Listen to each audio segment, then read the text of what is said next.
देखिए, हनुमान बेनीवाल किसी एक जाति के लिए वहां पर नहीं बैठे हैं, हाँ। किसी एक धर्म के लिए वहां पर नहीं बैठे हैं। हाँ। वो देश के नौजवानों के लिए वहां पर बैठे थे और देश के नौजवानों की, देश के युवाओं की आवाज उठा रहे थे। लेकिन हाँ। उसके अंदर राजनीति करने वाले लोगों ने जातिगत उसको मुद्दे को बना दिया। जातियों का तो मामला ही नहीं है। हमारा देश अपने आप में सारे संप्रदायों को, सारी जातियों को, विभिन्न विभिन्न प्रकार के और जो धर्म हैं उन लोगों को सबको एक साथ लेकर चलता है। आप कह धर्मनिरपेक्ष रहे राज्य है। हैं सबके लिए बैठे थे, लेकिन उन्होंने तो साफ बोल दिया ना, किसी समाज के लिए बोला ना कि कॉम्प्रोमाइज होता, किसकी बेटी कहाँ जाती थी, सारी की सारी चीजें।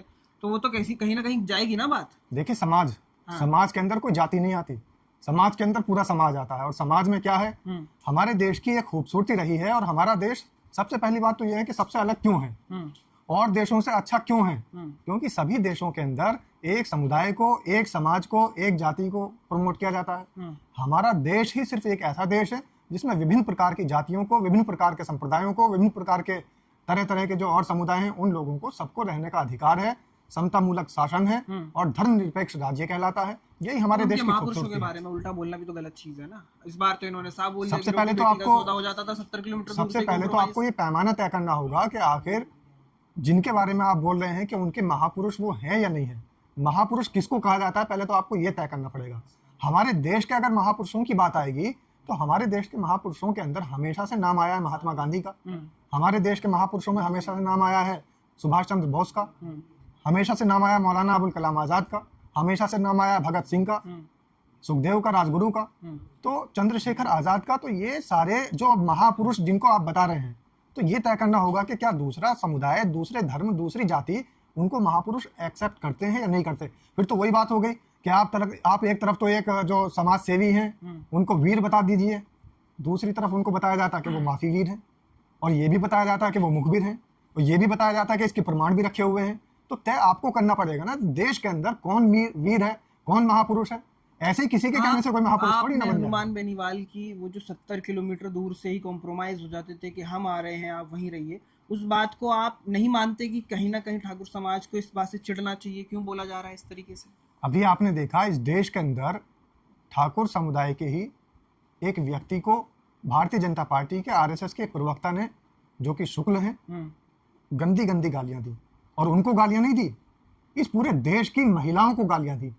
समाज के सामने उनकी मां को अपशब्द कहा, और ऐसी गंदी गालियां, वो भी मातृ दिवस के ऊपर। और ऐसी पार्टी जो विश्व के अंदर ये कहती है कि हम मातृ शक्ति को प्रणाम करते हैं, महिला सशक्तिकरण का हम हर समय सपोर्ट करते हैं, लेकिन वो कैसा महिला सशक्तिकरण का सपोर्ट था, वो कैसी मातृ शक्ति को प्रणाम था?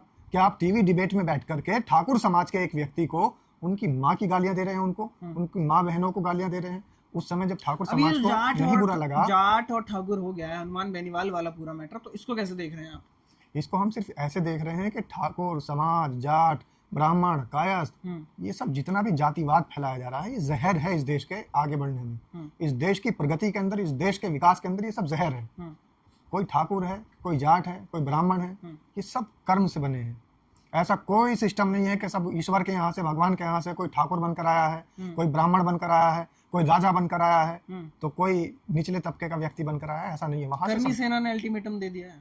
करनी सेना का उधर तेजा सेना जो जाटों की, उन्होंने अल्टीमेटम दे दिया। वो कह रहे हैं आप आओ, करनी सेना कह रही है हम आएंगे करके। देखिए, पहली बात तो तेजा सेना तो आपने अभी से नाम सुना होगा। हाँ।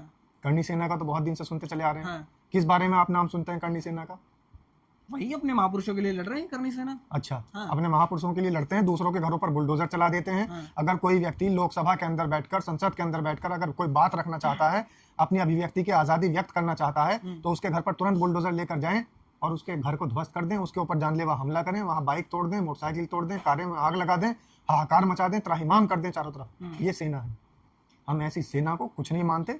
और ये आप लोग भी, मेरी विनम्र निवेदन है, जितने भी यूट्यूब के चैनल चलाने वाले हों या मेन स्ट्रीम मीडिया के लोग हों, ये अर्जी फर्जी सेना को प्रमोट करने से कुछ नहीं होगा। इस देश की सेना एक ही सेना है। हमारे देश का गौरव, हमारे देश का अभिमान, हमारे देश का शौर्य, हमारी सेना यानी भारतीय सेना।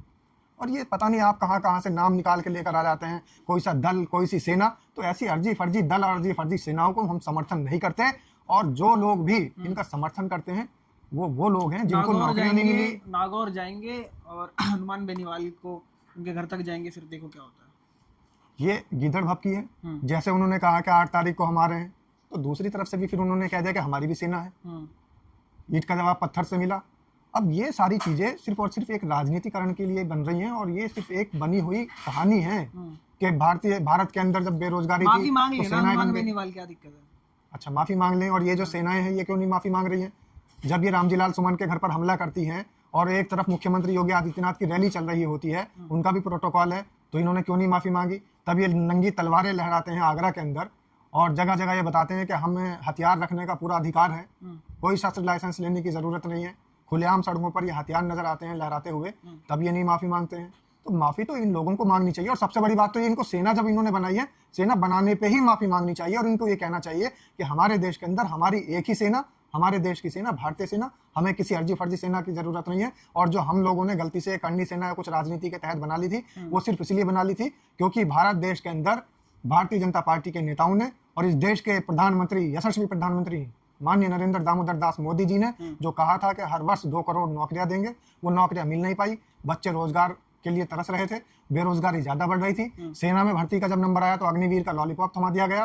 तो इस वजह से हमने एक सेना बना दी, टाइम पास तो करना है। ये सिर्फ टाइम पास सेना है, कुछ समय के लिए आपको दिख रही है, उसके बाद गायब हो जाट जाएगी। जा रहे हैं बसें भर भर करके इतनी दूर, 400-500 किलोमीटर। जाट ही नहीं जा रहे हैं। आप खाली जाट मत कहिए, ये तो फिर वही वाली बात हो जाएगी, ठाकुर बनाम राजपूत, ठाकुर बनाम जाट, ठाकुर बनाम गुज्जर। सिर्फ जाट ही नहीं जा रहे हैं, जाटों के साथ जो और लोग जा रहे हैं उनका भी आप बताइए, उनको क्यों छुपा लेते हैं? कौन जा रहा है? जो जाटों के साथ में यादव समाज जा रहा है, जाटों के साथ गुर्जर समाज जा रहा है, जाटों के साथ तमाम 36 बिरादरी के लोग जा रहे हैं, आप उनका क्यों नहीं जिक्र करते? सिर्फ जाट बनाम ठाकुर लड़ाई लगाने के लिए और इस देश के अंदर एक मैसेज फैलाने के लिए कि ठाकुर बनाम जाट इस देश के अंदर हो चुका है, आपस में दुश्मनी बढ़ाने के लिए सिर्फ और सिर्फ ये प्रचलित किया जा रहा है कि ठाकुर बनाम जाट की लड़ाई चल रही है। ठाकुर बनाम जाट की ये लड़ाई नहीं है, ये लड़ाई बेरोजगारी बनाम सरकार की लड़ाई है। जो बेरोजगार युवा घूम रहे हैं उनके लिए वो धरने पर बैठे, जो पुलिस के अंदर भर्ती के अंदर धांधली हो रही है उनके लिए वो धरने पर बैठे। तो ये लड़ाई है बेरोजगार बनाम सरकार की लड़ाई, इसे जाट बनाम ठाकुर मत करिए।